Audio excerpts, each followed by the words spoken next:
What's up, everybody? Welcome to another episode of Turn the Jets Live. I'm your host, Steven Zantz, joined by my co-host, Steven Russo. Very, very special recurring guest, second recurring guest, Will Parkinson of Turn the Jets, host of the TOJ pod. He has his new weekly column that actually just came out today, Inside the Numbers for the Jets.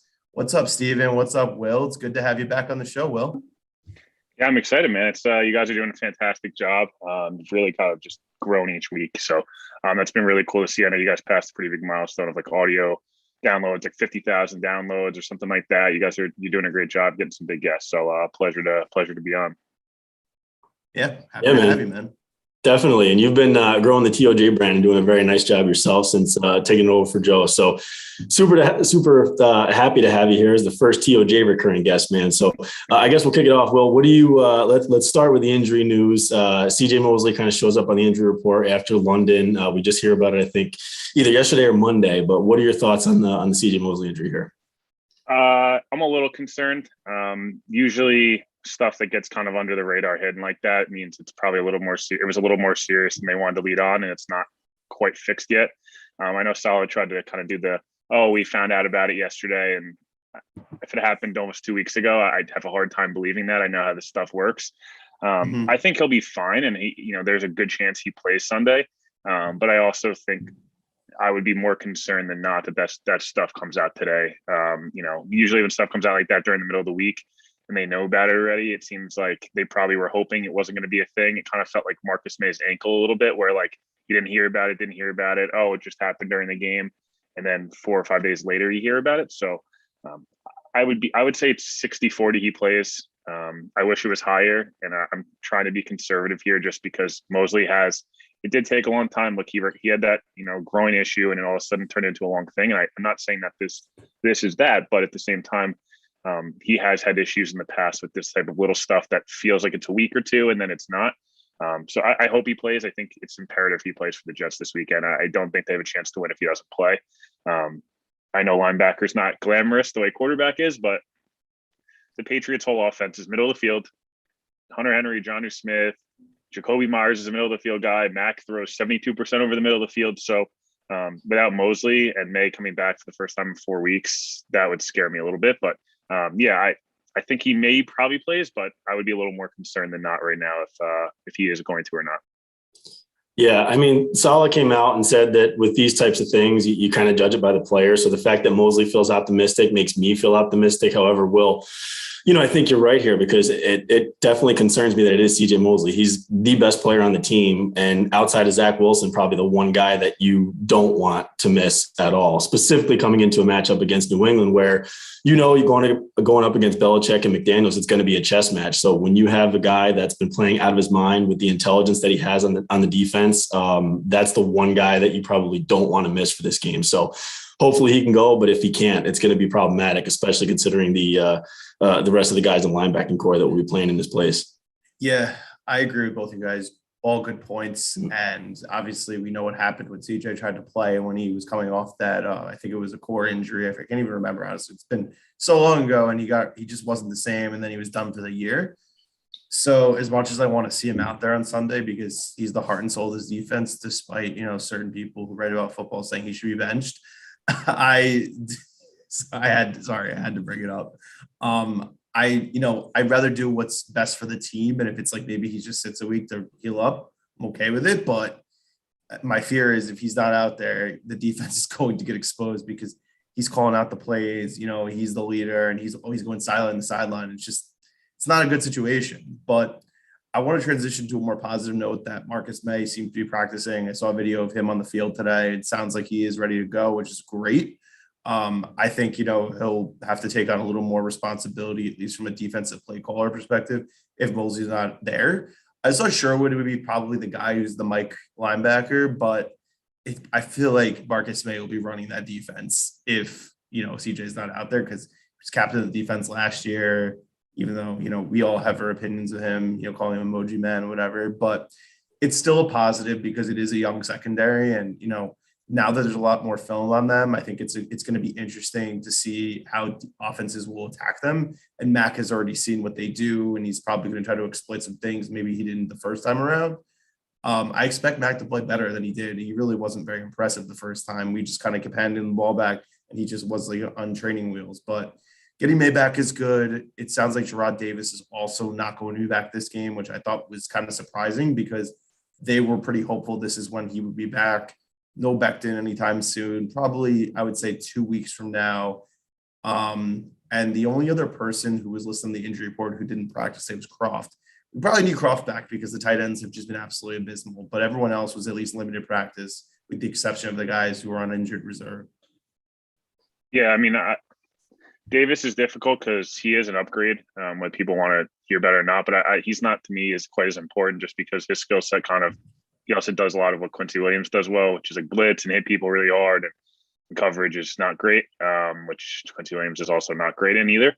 Yeah, May being back is huge. And I think I'm probably the most bullish on May of the people in turn on the Jets. And it's not that I think he should be getting $15 million a year or that the Jets shouldn't move if they get the proper offer.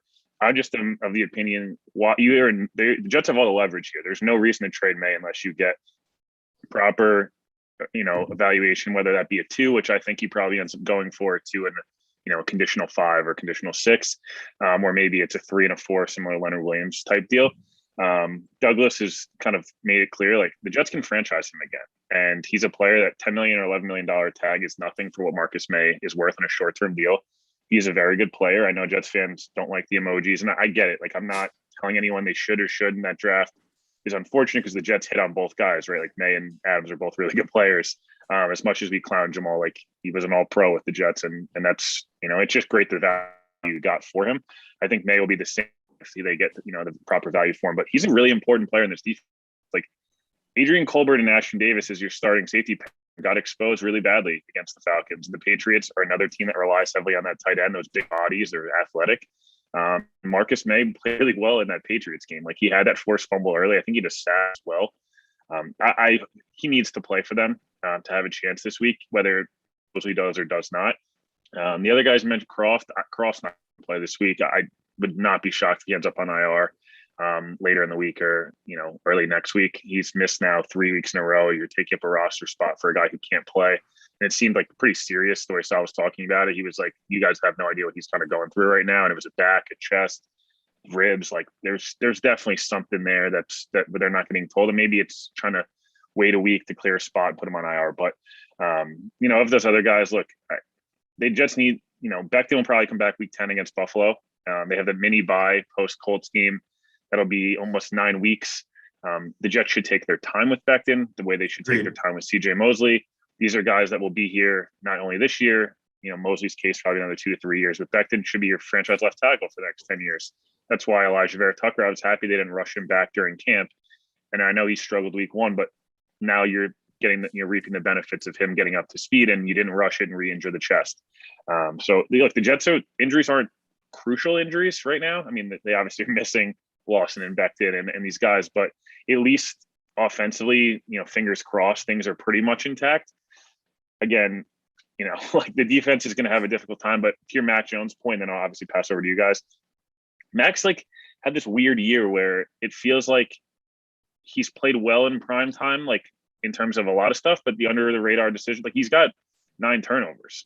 Like I don't understand why we're pretending like he's this elite game manager right now. He's got 6 interceptions in his last 5 games. He's got 3 fumbles. He's getting destroyed in 5-step drops. You heard it on Badlands. You watched it last week. Randy Gregory almost put him in a coma. And they're missing Trent Brown again this week. He's not going to play. The Jets have to take advantage of that. Now, of course, what we've seen against the Patriots for 20 years, and it's going to continue, is the Patriots dink and dunk and take care of the ball, and they just get the ball out quickly. That's why guys like Michael Carter, Javelin Guidry are very important, CJ Mosley as well. But if you get some pressure on Mac, you saw it in the first game. I expect he's gotten better each week. Yes, he's taken a little bit more shots progressively. The Patriots have had 41 fourth downs they've had a chance to go for. They've gone for it 3 times. They're not aggressive with that. Belichick is like the anti-Brandon Staley, and, Salah's even been more aggressive than him. So I'd keep an eye on that and how the Jets defense adjust. Their bend don't break defense. Eccles has gotten under the radar, not played that great of late. He's given up 16 of 23 catches for 175 yards. So he's giving up plays, just not big plays, but that's part of the defense, right? They're protecting these guys. Bryce Hall's been really impressive. Guidry, Carter. So Mac Jones going to attack the middle of the field. The Jets defense has to adjust, and you got to force 1 or 2 turnovers to get a win on Sunday. Because if you don't steal possessions, it's better chances than not. Knowing the Jets, they're going to turn the ball over. So you got to be careful. You got to play a clean game and win that turnover battle to have a chance Sunday. Yeah, a lot of good stuff. Will definitely agree I know. with you on that. And I agree with you on May. I think, he's a good player on the field. Like when he's been in there, he's good. And outside, we said this over the summer too, outside his first season as a rookie, like the whole injury thing has kind of been overblown. Cause I think he's definitely played more often than not. That's the first game those were the first games he's missed since rookie year. He's played all 16 in the last 3 years. So the injury thing, the injury stuff's overblown, but he's a good player when he's on the field. Outside of the off the field antics, which aren't even that bad. I mean, did he request a trade? Did he not? The emoji stuff, whatever. He's still a good player out there. So getting him back, especially if Mosley's going to be out, is going to soften that blow. So that'll be great to get him back. You flip the field and go to Croft. Like this was kind of, Croft's definitely the Jets' best pass catching tight end, which is not saying much. But this was also his MO in Buffalo. He's injury riddled. He has been throughout his whole career. So I guess the one good thing that can hopefully come of this, and you hope that the Jets coaching staff was looking at this over the bye week, is maybe it forces their hand a little bit more into, putting the personnel on the field that we should actually see, and, stop using 12 personnel, stop forcing 2 tight end sets down their throats, and maybe peel that back and go, more towards 3 wide. And then, to your point about Mac Jones, Will, I think you're hitting the nail on the head, man. It's obviously salt and wound for Jets fans simply because it's the Patriots, but because Zach Wilson gets dragged through the mud for turnovers, but then you look at Mac Jones and he's like getting crowned for having, it's not the same way, but still, when you look at it, what'd you say, 9 turnovers in 6 games? So those are the types of things that just, it hurts when you hear it, because you're like, how come, Zach Wilson's getting, slandered left and right for playing pretty much the same way and being asked to do a lot more than Mac Jones is. So it'll be definitely interesting to see how the Jets come out of this bye, how they start, and again, how they, play New England and play Mac Jones here. Cause this is a big game for him. Yeah, no, I agree. I mean, I think we were talking about this like during the, the Cowboys Patriots game in our Slack. It's just like, if, that one play with Kendrick Bourne where he just doesn't make a guy miss and go 75 yards on the field, Mac's day is pretty underwhelming. I mean, like he didn't really do anything. I mean, Dak was tremendous in that game, and they weren't in that game because of Mac Jones. I mean, they ran the ball pretty well. Their defense, made some plays, but he's been fine. I mean, they showed, like I was on Twitter today, they ranked the PFF grades for all the rookie quarterbacks. Zach is actually second, believe it or not, despite everyone saying how much he sucks or he's not good or whatever. Listen, he's, I think he's going to play much better coming out of the bye. I mean, I think the turnovers will still be up and down at times. I don't think he's going to throw 4 interceptions. Knock on wood. Sorry. But I'm interested to see if they do make personnel changes and everything like that. I mean, he's got to establish the run. I think that has been the biggest problem with the offense, is that they cannot run the ball effectively. Outside of the Patriot game, which most of the rushing yards were basically when the game was over, and that's why it looked a lot better than what your eyes actually told you. They need to get 60 yards a game. Like I know it's a passing league. Every week, dude, it's 19 for 64. I don't like. Michael Carter has 2 nice runs, and he still ends up with 7 for 34. Like it's insane. I don't understand. He's the same stat line every single week. It's the same yards per attempt. And I'm not blaming him, but they're 1 block away every time. I know Connor's mentioned this. If you watch the tape, it's literally even like, I use this example. I know it's not a running play, but this is where the Jets offense is like, it makes me nuts. That throwback to Crowder, right? I mean, roll out, Zach rolls out to the right side. Everyone's like, this play call sucks. Okay, well, if you watch the tape, it's a genius play call because everything worked in the way they wanted it to. Nobody followed Crowder. They have 2 guys. They have 2 bodies on 2 bodies. And AVT, who's been amazing, misses a block. Crowder gets destroyed. And it's like, LaFleur, oh, he's terrible. The Jets don't run.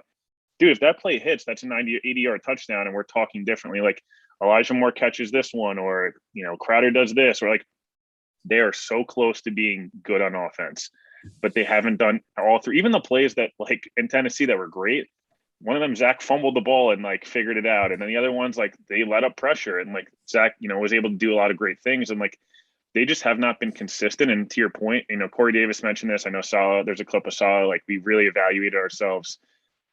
I'd like to see what actually happens here, because, and I think Steven, one of you guys tweeted out today, like, talk is cheap. We've heard this before from the Jets. We've self-evaluated. We've really understand ourselves. This was happened last year with Sam. It's like, roll out Sam, roll out Sam, roll out Sam. And then they'd be like, okay, they do it once, and then they go right back to like 3-step drop, which Sam sucks at. And like, if obviously he's not here anymore for a reason. So I'd like to see, let's see you actually get Elijah more involved. They've tried. They run 7 plays a quarter in the first quarter. It's really bad. That has to change. They cannot go down. I think Joe said this. I've said this on the pod. They cannot go down 12, 13 nothing early in the second quarter and be like, oh, let's go back to 11 personnel now. Like, it's too late, man. This is the NFL. You got to come out firing. You have 2 weeks to prepare for a very average, even if I said above average. This is not the Patriots of 2017, of 2008. Like, it's not. Brady's not on that team, and they don't have the elite. Richard Seymour and Ty Law aren't on this team either. So, like, let's chill out. The Jets have better receivers than the Patriots do. Jacoby Myers, I feel bad for him in this sense because he had a touchdown. They called it last week. He's never caught a touchdown in the NFL. He's been in the league for 3 years. That's crazy. That was like, remember with the Chiefs? I think they went a whole season without a wide receiver catching a touchdown, which is like, how is that possible? The Dwayne Bowe years. Oh, yeah. Dwayne Bro, like Frankie Hammond. That was like when Kelsey and Charles were their entire offense. Yeah, but, I think we're at the point where, I mean, Jets fans are impatient, and rightfully so, right? And, we went through 2 years of Adam Gase where we just, we hated everything they did Monday through Sunday. Now we're to the point where, okay, we got a coaching staff we believe in. We got a head coach that we believe in. So it's like, you like what you hear from Monday to Saturday, but now you're at the point where it's like, show me on Sunday. Like, that's enough. This is the most beatable Patriots team, home or away, it doesn't matter, that we've seen in 20 years. Just go do it. You've had a bye week. It's the Jets. I just looked at it. Since 2009, the Jets are 2-10 out of the bye week. Like, that is sad. That is 100% on coaching. So you've had all this time to look at it. You've had 2 weeks to prepare for a very, very winnable game here. Come out, start fast, execute, and win this game. Like, there's no excuses. We're impatient. We should be. Win a game here. Score a goddamn touchdown on the first offensive possession. Like, please. That was the one thing Gase actually was able to do, and then they couldn't do anything the rest of the game. But it's like, score points. It's the NFL. Like, come on, everyone's doing it. Like, even the Lions, who are winless, they could score touchdowns. I feel bad that they've lost so many heartbreakers, but like, at least they're in games. I mean, listen, the Jets have played better since the debacle week 2, obviously, in week 3, but they still need to be more consistent. I think they're going to try some things that they weren't doing, in the first 5 games. I mean, I'm banging on the tables for some RPOs. You have a mobile quarterback. You can do things. Like, I know I said they should do some design runs for Zach and DJ from the Daily News is like, no, like, they shouldn't do that. I understand the potential of him getting hurt, but like, that's his skill set. And, then it makes the defense have to respect him maybe rolling out of the pocket and just going. So, they got to just do some different things. I mean, Elijah getting the ball more, Mims getting the ball more. We all know that. We've been talking about this since the season started. I think they will. I mean, I'm hoping that they maybe use Mims more in like that the tight end role, like the same way they used Quincy Enunwa in 2016 when he was awesome. And he just, he unfortunately has been hurt a lot in his career. But I think the offense – what do you want to say? That contract drives me nuts. Nuts. I think it's one of the most slept on worst contracts in the last 30 years of Jets football. 4 for 36, almost fully guaranteed, and played 1 snap of that contract. 1.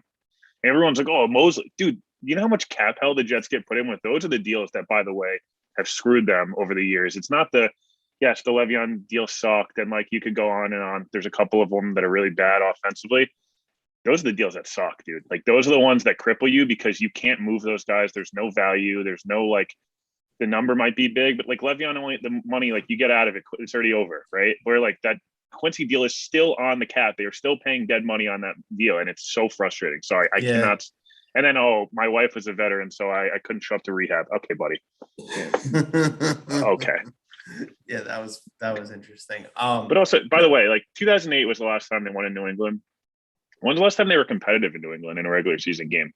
Even in 2010, when they won in the playoffs, they got blown out by 40. Yeah, 2015, right? They were. They beat them at home that year, and they actually played the entire game and had a chance to win in the fourth quarter. I forgot. They should have won that game. Brandon Marshall dropped the pass. That was a shoe-in touchdown. That would have won them the game. Like, think about, like, I don't know, Steven, you're obviously, well, like, both you guys are actually slightly older than me, but like, thank you for only saying slightly. Sorry, for entire like childhood and like even growing up, like I felt like the Jets would usually split with New England, or feel like they could split with New England pretty easily. Even when they wouldn't, they could split. In like a house of horrors when they play the Patriots, it feels like the most uncompetitive games on the schedule. They played Buffalo really well both times last year. New England boat raced, and it's every year. And I just, the Tom here and like, clip yesterday. Yeah, of course it's cringy and like it's annoying that the Boston media, but like why wouldn't they mock the Jets at this point? Until the Jets, they have to win some of these games or be competitive, or people are not going to respect you. And I know it sucks to hear as a Jets fan, and people are probably going to get pissed off I'm saying this, but even on prime time, like last week, you are the only game on TV. You are playing a 1-3 Falcons team. They lose, right? But like the first half, when people are really tuned in, they're wide awake, and you play like shit. Oh, sorry, you play like you're not playing well, but like you can curse. I'm not. Joe's the one who says don't curse. It's just that's the stuff that it needs to change, and it will change. And I have faith it will. I think Salah's trying to push that, and I think Douglas, and I think all these different things will add up. But like these are opportunities where the Patriots have been really inconsistent. They played the level of competition. The Saints killed them in New England, and the Saints are not that good. They got smoked by the Giants. Okay. These games, right? Miami won there. They haven't won since. I know I'm ranting a little bit. I feel like, you have these opportunities in a season. There's probably 3 or 4 games that people remember that season by. You win in New England. You feel really good at going into that Cincinnati game. You lose by 20 points again. Like, how many people are showing up to MetLife?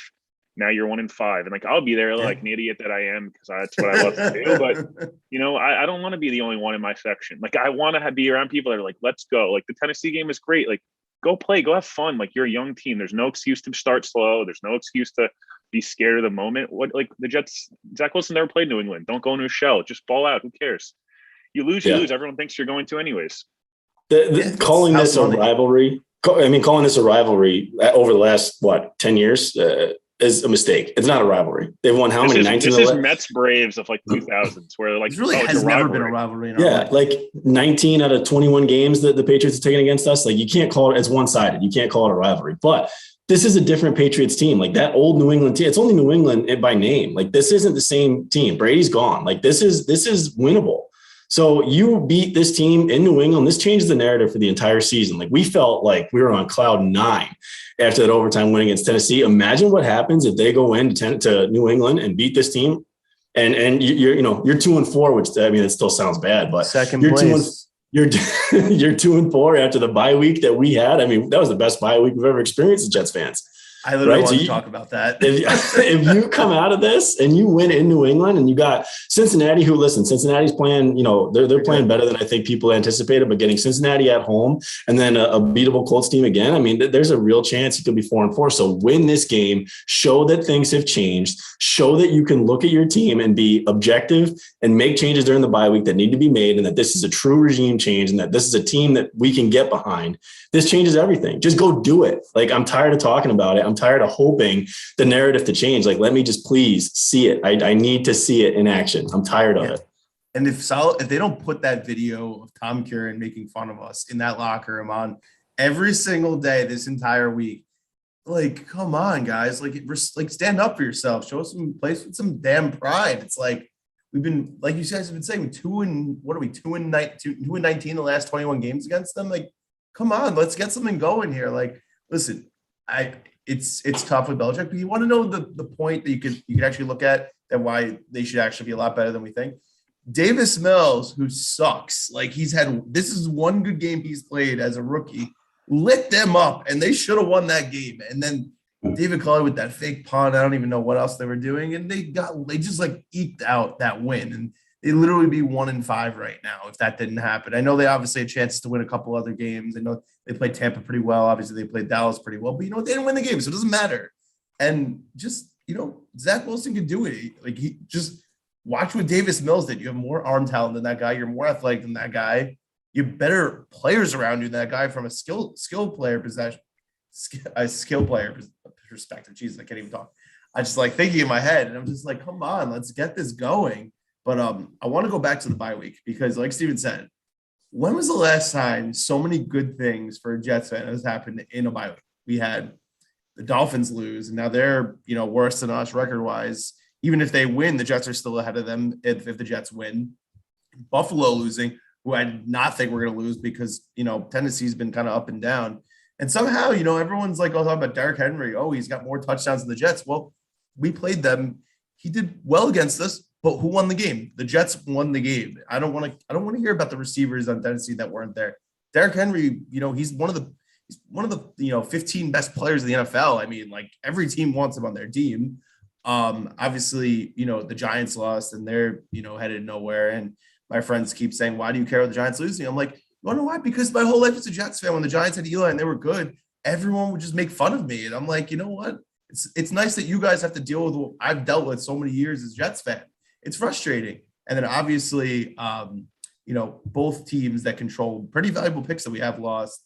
And, the Seahawks thing is huge. I mean, like I'm a Geno Hive guy. I went to West Virginia. He was there while I was there. So I always have a special place for him. I thought he played all right, but like him losing didn't exactly make me feel, bad. I was pretty happy. And obviously Sam, he was terrible in that game. They had that one good drive. And I was like, he's back. And I'm like, he was 17 for 41. I saw that he had 7 drop balls. If you do that math, you add those, if they caught every single one of those, just assuming his completion percentage was still sub 60%.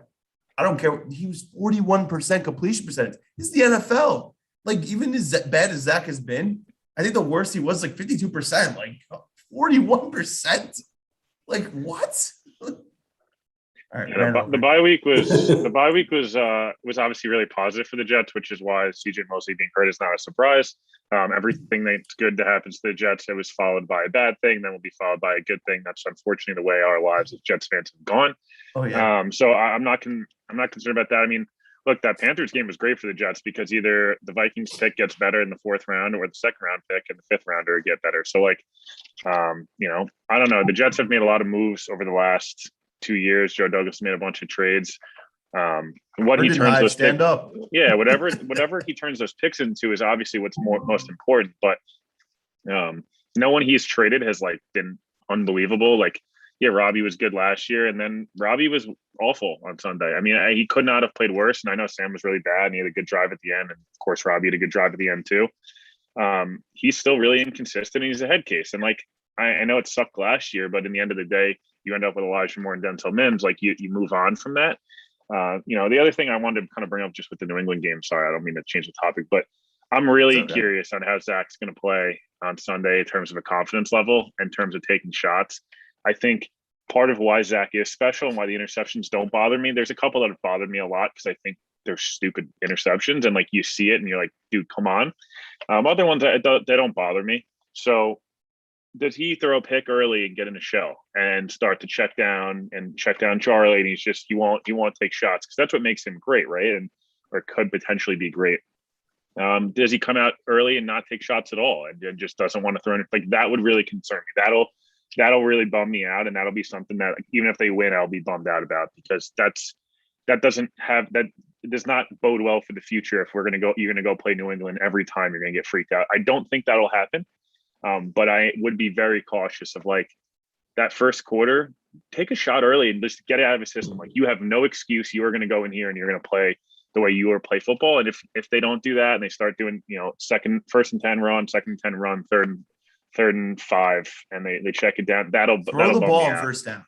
Throw the ball on first down. They do throw it sometimes. It's more of like the actual play call of like him and drop back play action stuff. He does like the really hard stuff well, and the really easy stuff in the system he's doing really badly. Like the play action, under center, quick game stuff, he's been like, quite frankly, the worst quarterback in football over the first 5 games. And I know people don't want to hear that, but the stats backed it up. The other stuff, the off script plays, the 7-step, 5-step drop in the Shanahan offense is like the last thing you get good at. And he's good at it right now. And then the other stuff, he's like the Jimmy Garoppolo, Kirk Cousins stuff, he like cannot do. So I just take a shot early and get it out of his system. Like you have no excuse to take shots. Your rookie year, it's a free year. You could lose by 40 points and you're not getting your job lost. So yeah, just play, dude. Don't turn into what Sam did at the end with New England, where it's like he can't take shots, and that's what sucked. I think there's a lot to unpack here. So, Will, I agree with you on Zach. And I think a lot of that, though, falls on the floor, too. Like if Zach comes out, because I 100% agree with you. I like that Zach pushes the ball down the field. And you can tell it's just different watching him. I think he has a propensity to go for the big hit, which sometimes can be a negative. But I'd rather have a guy that's going to take a shot instead of just, not even look at the shot just to check it down. So the fact that he's missing easy throws, I think that's way more correctable than a mindset where a guy doesn't look downfield. But if they do that and he makes a mistake, okay, so be it. But I think that's as much on the floor to not allow him to go into a shell. Because I think we saw that in the first New England game where, they actually drove the ball down in the first half when the game was still within reach. And I think they ran 3 times in a row, like from the 7 or 8 yard line. And you just knew that he was too afraid to have Zach throw another pick. And then all was over at that point. So I think it's as much on the floor to kind of let it loose a little bit and let Zach play his game, especially in New England, not be scared of the moment and what's going on here, the fact that they are playing New England away. But that's one of those things that kind of broadens out to a bigger picture of, and I know Connor's been a big supporter of this on the Badlands feed, which is like, you're playing with house money from a coaching staff perspective, from Saleh, from LaFleur. This is a free year, man. Get aggressive. See what the kid has. See what your team has.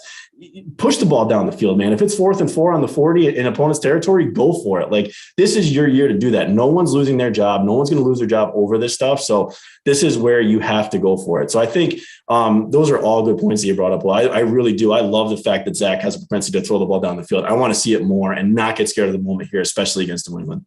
Yeah, it's very true. You know what it reminds me of when we're talking about he could do all these really difficult things well, but he can't do the easy things. He's like J.R. Smith. Like, J.R. Smith would make these ridiculous, 30-foot 3-pointers, but then he would miss layups. And you're just like how is this possible? But obviously it's a different sport, but it's frustrating. And you know what I'm interested to see? I know that Zach was saying to the media before I guess they left for the bye week, was that he's going home to Utah to see the family, but he also was going to be working with his personal coach, John Beck, also former NFL quarterback, went to BYU.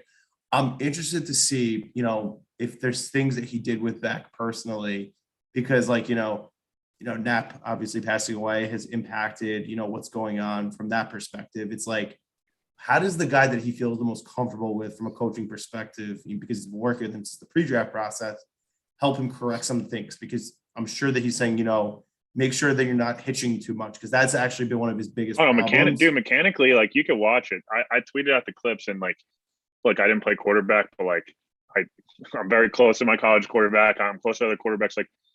When he throws to the right, I'm serious. Watch this on Sunday. When he throws to the right, it's like when Stanton and Judge will pull off a slider outside, and it's like they can hit the outside pitch, they fly open, and his feet or legs roll off, and he sails stuff to the right. When he comes back to the left, he stays closed, and it's like a dot every single time. These deep outs, these things again, the difficult throws to the opposite hash. He has the couple to Corey Davis against Tennessee, but then to the right side, the ball sails on him to put the game away. I'm curious. I'm telling you, watch on Sunday the way he throws to the right side versus the left. All those bad throws we've seen almost all exclusively in structure to the right. Out of structure, obviously, the 2 beautiful plays against Tennessee are amazing, because it's you're not thinking. But when he throws to the right, I'm just telling you, just keep an eye on it. It's not something that maybe he fixed it. I hope he did. Point to go home, work with John Beck, kind of reset a little bit. That'll be interesting to see. Yeah, no, I'm gonna pay a little more close attention to that, because a lot of times now when I'm watching them, especially on offense, I'm looking at what Vera Tucker's doing, because I want to see him just maul people, besides obviously what Zach's doing. But guys, definitely want to transition, everybody picking at least one key to the game, and then we'll do score predictions. So I'm going to kick it off with you, Steven. Give me your key to how the Jets could win this game, and what's the score prediction? Oh boy. All right. So I think the key to the game, and I always go, bigger picture, but obviously it's going to be very telling how quickly they start. But I think even in the first 5 games that the Jets have played, I don't think they've gotten manhandled by anyone, right? You could even say that, they played 3 competitive games, and even in the 2 that weren't competitive, I think the Jets have beat themselves more than any team has really dictated to them, right? So that's going to be the key here. Is I want to see that they still stay aggressive, but that Zach doesn't make the mistakes, that nobody makes the serious, big mistakes that lose them the game, that they play, pretty much error-free football. Because we've already talked on this show how many times the Jets just simply aren't good enough to overcome some of the mistakes that have been happening. So how they've corrected, some of those easy things, how they come out, what penalties look like I think that's obviously a big thing. So if the Jets don't beat themselves, that's really what I'm most interested in. Don't turn the ball over, maybe force a turnover or 2. That'd be kind of nice. Get their first pick of the year would be great. But really, if it's, what I'm looking for is the Jets to not beat themselves. From a game pick perspective, man, it's like, what do they say about the rain dance? It works because you don't stop dancing until it rains. That's what I'm going to do. So I want it to happen. I'm gonna keep saying it until it does. I think the Jets win here 27-20. All right. All right. Will. I'm going I to like will it into existence. That's All what right. that's what's going to I happen like it. here. All right. Well, give us Key your to the key to the game, I would game. say try to make it as ugly and dirty as possible. This if the Jets get into a game where it's like team versus team, their team is worse than New England, and you have a worse coach. I know I love Salah. I hope he becomes amazing, but right now Belichick's the best coach of all time, or one of the two or three best. So make it an ugly game. For some bad punts or special teams play, something that's going to get you steal possessions. I think making an ugly game, stealing possessions is the way you win on the road in the NFL, whether you're the Jets or any other team. They're not going to outscore people at this point, although they have scored 20 plus points 2 weeks in a row. After scoring like 6, I believe, over 2 weeks, they scored 47 the last 2 weeks. So that's something to build on. From a game pick perspective, I'm not going to be quite as optimistic as you. They're wearing the white jerseys and green pants, which is a freaking disaster. I wish they would put those and burn those jerseys. If CJ Mosley plays and Marcus May both, maybe I change my pick, on the show on Friday. But for right now, I'm going to go 24-16 Patriots win. Close game, but the Jets, do what they've done the last couple of weeks where like they get themselves back in it. And it's just they can't get that one stop because the defense is a little gas. So 24-16 Patriots, but I hope I'm wrong again and just make it an ugly game. And much it's unwatchable, it's the best chance to win. All right. All right. So I'll give you guys a key on offense, key on defense. Starting with defense, get to the quarterback. You have to rush the passer. And we saw what the Jets could do against Tannehill. He really didn't play well against the Jets. And we know with this offense that, McDaniels likes to run, if the quarterback is uncomfortable, that's when they actually begin to really sputter a bit. And we know Mac last week was not great against a pass rush with Dallas. So mimic that game plan. You saw what he could make him really, tick a little bit. So if they do that, I could feel good defensively. Offensively, already talked about this, establish the run. We need to get that ball moving. Like we need to open things up so that the defense isn't expecting Zach to just drop back 45 times. Like we need to actually show that this team can get through run through the tackles, get to the outside, get a 100-yard rusher. Like that is so important in this game. As far as game picks, I'm more leaning on what Will's saying. I'm going to say 28-21 New England, but it's going to be entertaining. We're not going to be upset. I'm almost trying to do this as a reverse jinx just because I don't want to get my hopes up. But if Mosley plays, maybe I'll feel differently. I don't know, but God bless Joe. I know Joe is going into that building for the first time in a long time with his family because I know his wife's family are Pats fans because I don't know how he'll be able to handle it. So I want to touch on just, there's one more thing that I think, maybe two more that I think we could watch out for. One is that the Patriots defense was on the field a lot against Dallas in an emotional loss where the defense gave up like 570 plus yards. It was the most by a Bill Belichick defense ever, right? So we kind of saw the same effects of that. Granted, you throw a London trip in with the Jets, but the Jets defense on the field for 90 plus plays against Tennessee, then they come out and they're looking really, extremely flat against Atlanta. Well, now the Patriots defense is coming out against the Jets team that has had 2 weeks off now. So that could be something to keep an eye out for. The other thing I wanted to mention is maybe for once the Jets just get lucky. For years, we have watched like our quarterbacks just go out there and just have complete turds of games. So maybe Mac Jones just comes out and lays an egg, and the Jets get lucky for once and they get like a standard, run of the mill rookie performance where he throws up 3 picks and just looks awful. I can dream, right? I mean, it could happen. It could happen to us finally. Dude, you're not wrong though. The emotional roller coaster of the Patriots has been very similar to a lot of young teams. The Patriots aren't young though, but like. Look at week 1, emotional loss to Miami. It's a 1-possession game. Like the Patriots can very easily be 5-1 and they can be 0-6. Like there's no, true. There's 100% accurate. but the NFL is usually like 2 or 3 plays against decided Houston game. they look terrible against Houston the first half after that emotional Tampa Bay game. They're terrible against New Orleans after the Jets win. They look terrible. Look, Dallas didn't play well and threw up almost 600 yards of offense. I know Dallas is a buzzsaw. Obviously, the Jets are not Dallas. We can dream of one day having that offense. That game was a 2 or 3 possession game if they don't fumble and turn the ball over 3 times in the red zone. So go for it. Again, something else, go for it on 4th down. I think you mentioned this before, but if you're past your own 40, go for it. Just hold, you can hold them to 3 all day long. If you're going for it, 1 or 2 of those are going to pop and force the Patriots into if you get stopped, if you win 3rd down and you go for it on 4th down as an offense, this game will be very competitive because the Patriots, again, are the most conservative team in the entire league on 4th down. They kneeled the ball 3 straight times with 2 minutes left at home in a must-win game. Like they don't That's trust true. Mac to do that. And look, Mac gets a little more hate, by the way, than he probably deserves. It gets a little too much love from the national media than he deserves. It's kind of, I mean, he's in That's between. really Like why. I think it's all, it's a desire to see the next Brady. Like that's what they want. They of just course. want, and he looks the part. He's that's what It's it a is. desire to make Zach Mm-hmm. the next laughing stock Jets quarterback. And like, again, it's hard to blame people because this business has unfortunately become a lot about clicks, and Mac Jones gets clicks when they say he's great, and Zach gets clicks when they say he sucks and all that stuff. But you got to, I guess, I think we've all kind of hammered this, and that's why I think Steven's picking them too. It's like the Jets are due. Like eventually you're due to win one of these games. But yeah, if you make it ugly and you just, dude, go for it every fourth down. Who cares? The Chargers went for it on their own 20-yard line 2 weeks ago against the Browns. Like, this isn't an offense, whatever. Like, just do it. Who cares? House money. I don't disagree with you. I mean, like, it's just be aggressive and try. So, Will, I know you are very close to a very interesting situation that's going on in the league. I wanted you to kind of touch on a little bit because you know a few things. So we saw today that the Deshaun Watson to Miami rumors have resurfaced. So it's like, why don't you give the listeners and viewers just a few things that real quick, because obviously, you were talking about this around Labor Day and you kind of got burned, but you took it, you understood that you were given information and it wasn't 100% didn't happen, but it's coming back. So what do you know? Yeah, basically kind of the way things have gone since March. Deshaun wants to be a Dolphin from a lifestyle perspective.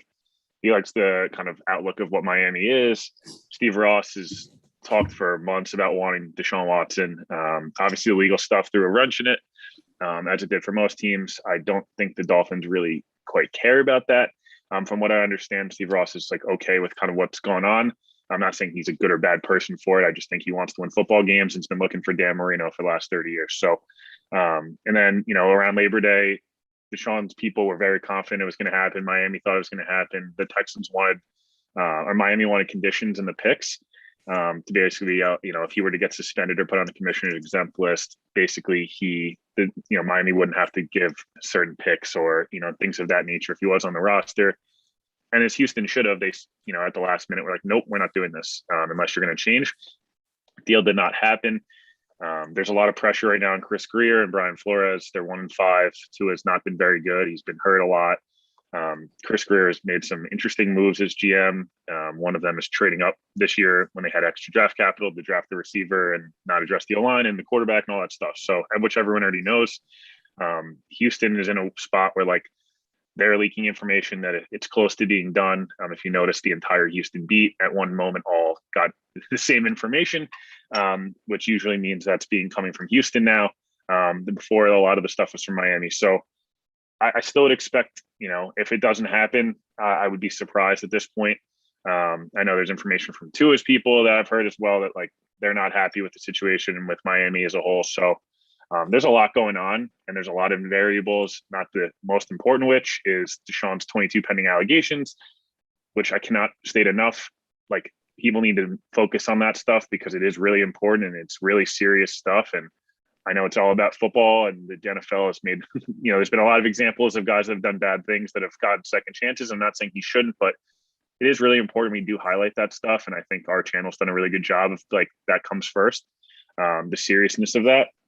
But again, I think the Texans and Dolphins would like to get this done before the deadline. I would expect it to happen. I will report it once it does happen, and I can confirm it from multiple people. But Deshaun wants to be in Miami. He believes he will be in Miami this season. The Dolphins want to make this happen. Steve Ross wants to make it happen. Chris Greer, to save his job, I think would like to make this happen. They have to find a suitor for Tua. It seems like Washington and Denver names have been floated. I don't believe that'll happen. Washington potentially, but Rivera liked him out of college. I mean, look, you could look at Carolina as a team maybe that gets in the mix there. You look at Pittsburgh, Seattle potentially if Russ is out for a while. So I'd watch that stuff. I think Deshaun will get moved to Miami, whether it be before November 2nd, which I expect. If not, it'll happen in the offseason. It's inevitable. It'll happen. But yeah, that's kind of the full 3-4 minute kind of jux of what's kind of gone on over the last 9 months. Yeah. And you know what? For people out there, Will is just telling you what he knows. And, he's just feeding information. So you don't need to say things to him because it was kind of ridiculous. He's just telling you what he hears. Shouldn't kill myself. Yeah, you should not. But thank you guys, everyone, for tuning in tonight. Be sure to obviously follow Will on Twitter at Willpa. Is it at Willpa11 or just at Willpa? I can't honestly remember. Willpa 11. Yeah, Willpa 11. All right, at Willpa11. He also has Willpa11 on TikTok and also Instagram. Make sure that you subscribe to our pod feed, which is for our show, Will's show. And now next week, draft season returns. So you will be getting your NFL draft fix from the wonderful guys over at Draft Season. They also have a new site coming out. I don't know if I'm supposed to say that, but I'm sure that people are excited to know that there'll be an exclusive home for draft season content. And as always, make sure that you join the Patreon for Badlands. Great stuff. Love Connor's All 22. I love the 12 pack. 12 pack's the reason I really got involved with TOJ. And make sure that you use the promo code at TAPRM, Jets 50. $50 off $100 worth of beer. I've used it. I've tweeted it out. It's awesome. I know Will and Steve are going to do the same thing. And last but certainly not least, make sure you check out our watch party for the Colts Thursday night game on November 4th. It's at the Shepherd and the Knucklehead in Hoboken. It's going to be a great time. I'll be there. Will will be there. Joe, Connor, Dalvin, I think Greg, and a few other people may be there. It'll just be a fun time.